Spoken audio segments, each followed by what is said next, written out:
নবী সাল্লাল্লাহু আলাইহি সাল্লাম আবু তালেবকে কালেমা পড়াবার জন্য কি পরিমাণ কাঁদছে, চেষ্টা করছে।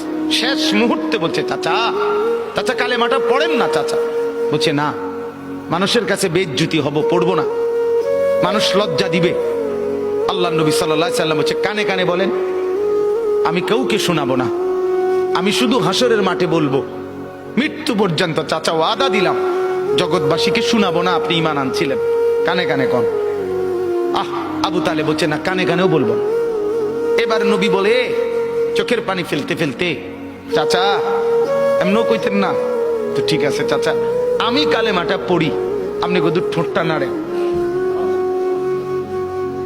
আপনি শুধু ঠোঁটটা নাড়বেন, আমি হাসরের দিন বলবো মাওলা আমার চাচা কালেমা পড়ছিল এজন্য ঠোঁট নাড়ছে, এর সুযোগ দেন। চাচা বলছে না না না, আমি ঠোঁটও নাড়বো না। আল্লাহ নবী তখন অঝরে কাঁদতেছিলেন আর চোখের পানি ফেলে বললেন, চাচা আপনি জাহান্নামের আগুনে জ্বলবেন, আমি সইব কেমন? আবু তালেব নাফরমান তখন কি বলছে জানেন? আন্নারু খায়রুম মিনাল আর। মুহাম্মদ, মানুষের কাছে লজ্জা পাওয়ার চাইতে আগুনে জ্বলা অনেক ভালো।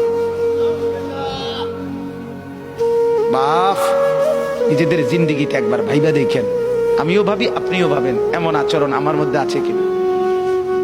3 দিন ধরে যে বাড়িতে মেয়ের বিয়েতে ছেলের বিয়েতে যে ডেকসেট বাজাইলেন, কারে খুশি করার জন্য? হ্যাঁ, 1 লক্ষ টাকার গেট, এরপরে গায়ে হলুদের এই নগ্ন অনুষ্ঠান কার জন্য করলেন? বেড়া বেড়ি সব, যুবক যুবতী সব একই মাইক্রো প্রাইভেট কারের ভিতরে যাতাযাতি করে বহাইয়া একখান থেকে একখানে নিলেন, কার জন্য? পুরা প্যান্ডেলের ভিতরে একসাথে বেড়া বেড়ি একত্রে খায়, নাচে, গায়, ফুর্তি করে, কার জন্য? শুধু সমাজ, সোসাইটি, পরিবেশ, সোসাইটি মেনটেন করছেন, সমাজ মেনটেন করছেন। ছেলেরা চাইছে, মেয়েরা চাইছে, বাচ্চারা চাইছে, এতে হেতে চাইছে, তো মালিক তিনি কি চাইছিল? ওনার কথা মনে হয় নাই?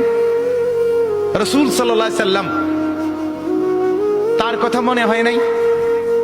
বলেন, কিয়ামতের দিন নবী সাল্লাল্লাহু আলাইহি ওয়াসাল্লামের কাছে কোরআনে আছে, ফাকাইফা ইদা জিনা মিন কুল্লি উম্মাতিন বিশাহিদ ওয়া জিনা বিকা আলা হাউলা'i শাহীদা।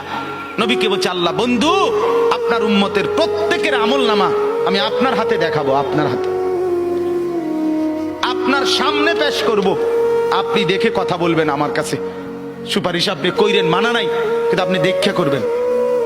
রাসূলুল্লাহ সাল্লাল্লাহু আলাইহি সাল্লাম যদি হাসরের ময়দানে এরকম আমলনামা খুলে উল্টায় আর পৃষ্ঠার পর পৃষ্ঠা দেখে ফজর নাই, জোহর নাই, আসর নাই, মাগরিব নাই, ইশা নাই, শনিবার রবিবার, মদ জুয়া, অবৈধ উপার্জন, গান বাদ্য, নাটক, সিনেমা, জিনা, ব্যভিচার, বেহায়া, বেপর্দা,